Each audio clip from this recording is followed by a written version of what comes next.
تو لوگ کہہ رہے ہیں کہ مودی ظلم ہے، مودی ظالم ہے، مودی ظالم ہے، وہ ظلم کر رہا ہے۔ میں کہتا ہوں ہندوستان کا مسلمان مودی سے بڑا ظالم ہے، کیونکہ ہندوستان کا مسلمان صبح اٹھنے سے لے کر آنکھ کھلنے سے لے کر رات کو سونے تک نہ جانے کتنی بار نبی کے سنتوں کا جنازہ نکال دیتا ہے۔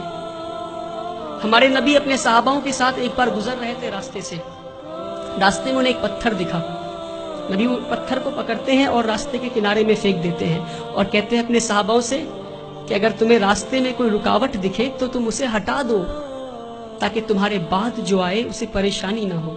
تو صحاباؤں نے اس بات پہ اتنا عمل کیا کہ کئی سالوں کے بعد ایک یہودی کا گروپ اس راستے سے گزر رہا تھا، اسی راستے سے، اور راستے میں ایک پتھر گرا ہوا دیکھتا ہے تو پتھر کو دیکھ کر بولتا ہے کہ شاید اس راستے سے مسلمان نہیں گزرا۔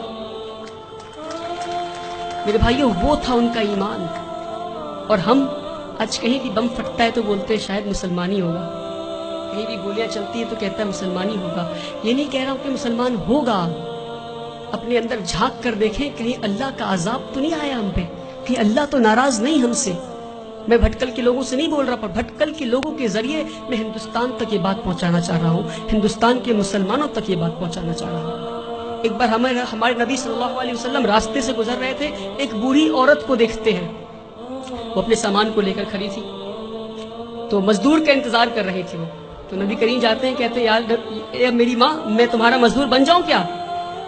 وہ پورے کائنات کے سردار مزدور بننے کو تیار ہو گئے، اور آج ہم اگر کوئی جوتا پلٹ رہا ہوتا ہے تو اسے سیدھا نہیں کر سکتے۔ یہ ہمارے مسلمانوں کی آج وہ عقر ہے، پتہ نہیں کس بات کی عقر میں جی رہے ہیں، جس کی امت اس بات کی عقر میں جی رہی ہے، اس کا رسول دوسروں کی مزدوری کرنے کو تیار ہو گیا تھا۔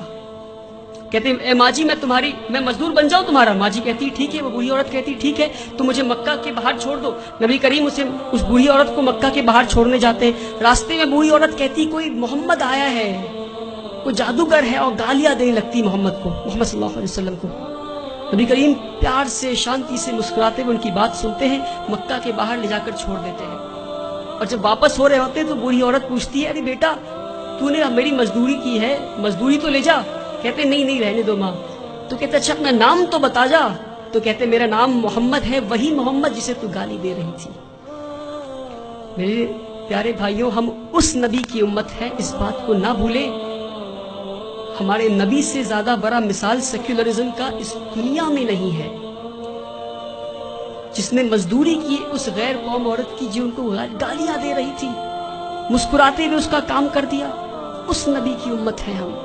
جب طائف میں گئے تو انہیں اتنی پتھر ماری گئی کہ ان کا جوتا مبارک خون سے بھر گیا۔ تو جبرائیل امین نیچے آتے ہیں اور کہتے ہیں کہ اے نبی آپ کہیے تو ہم طائف ایک ویلی میں تھا، تو دو پہاڑ کے بیچ میں طائف والے لوگوں کو ہم کچل دیں گے۔ ہمارے نبی گھائل حال میں بھی پتھر کھا کے بھی کہتے ہیں میں تو یار رحمت کے لیے آیا ہوں۔ میرے بھائیوں، ہم اس نبی کی امت ہے، اس بات کو ہم نہ بھولیں۔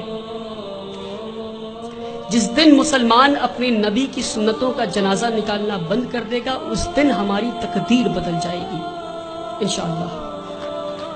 اللہ تعالی ہندوستان اور اہل ہندوستان کے دلوں میں اسلام کے لیے عزت اور مسلمانوں کے لیے پیار بخشے۔ اللہ تعالی اس دیش میں امن اور شانتی قائم کرے۔ وآخر الدعوانا والحمدللہ۔